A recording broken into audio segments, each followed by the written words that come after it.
ഉള്ളൂ. എന്നാലും മോളെ, ഹൃദയത്തിന് ഓപ്പറേഷൻ എന്നൊക്കെ പറഞ്ഞ ഒരുപാട് പൈസ ആവില്ലേ? രാജു, വീടിന്റെ ഹാളിലെ ടൈൽസ് ഒട്ടിക്കാൻ ജയേട്ടൻ ഒരു 50,000 രൂപ കരുതിയിട്ടുണ്ട്. എന്നോട് വിളിച്ചു പറഞ്ഞായിരുന്നു. ഞാൻ ജയേട്ടനോട് ആ കാശുമായിട്ട് ഇങ്ങോട്ട് വരാൻ പറയാം. അത് വേണോ ചേച്ചി? എന്താ കുഴപ്പം? ഞാൻ ചേട്ടനെ ഇപ്പൊ വിളിക്കാം. ചേച്ചി വേണ്ട. അമ്മേ, രാധമേ, വേണോനെന്തു പറ്റി? രാജു, എന്താണ് അച്ഛനെ? അങ്കിളെ, അത് അച്ഛനൊരു മൈനർ അറ്റാക്ക് ഉണ്ടായതാ.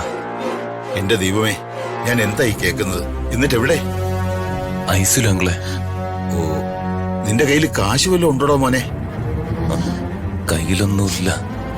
എനിക്ക് തോന്നി, അതാ ഞാൻ കുറച്ച് കാശ് എടുത്തോണ്ട് വന്നത്. ഇത് വാങ്ങും മോനെ. അങ്കിളെ, ഇത് 1 ലക്ഷമുണ്ട്. വേണു എന്നെ രാവിലെ വന്ന് കണ്ടിരുന്നു. അവന് കാശിനെന്തോ ആവശ്യമുണ്ടെന്നും പറഞ്ഞിരുന്നു. നാളെ രാവിലെ കൊടുക്കാമെന്ന് ഞാൻ അവനോട് പറയുകയും ചെയ്തു. എനിക്ക് കാശ് തരാമെന്ന് പറഞ്ഞ പാർട്ടി അവൻ എന്നെ വന്ന് കണ്ടതിന് പിന്നാലെ കാശ് തരികയും ചെയ്തു. എന്നാൽ അത് കൈയോട് അവനെ ഏൽപ്പിക്കാമെന്ന് കരുതി ജംഗ്ഷനിൽ വന്നപ്പോഴല്ലേ ഞാൻ വിവരം അറിഞ്ഞത്. നീ മടിച്ചു നിൽക്കാതെ ഇതങ്ങോട്ട് പിടിച്ചേ.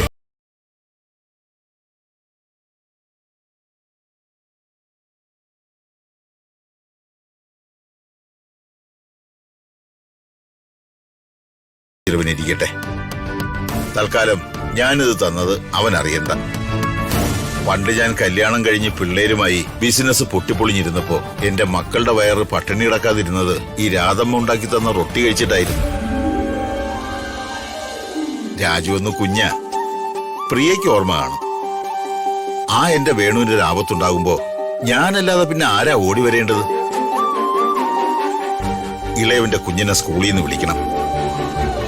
എന്നാ ഞാൻ പോയിട്ട് വരാം. ശരി.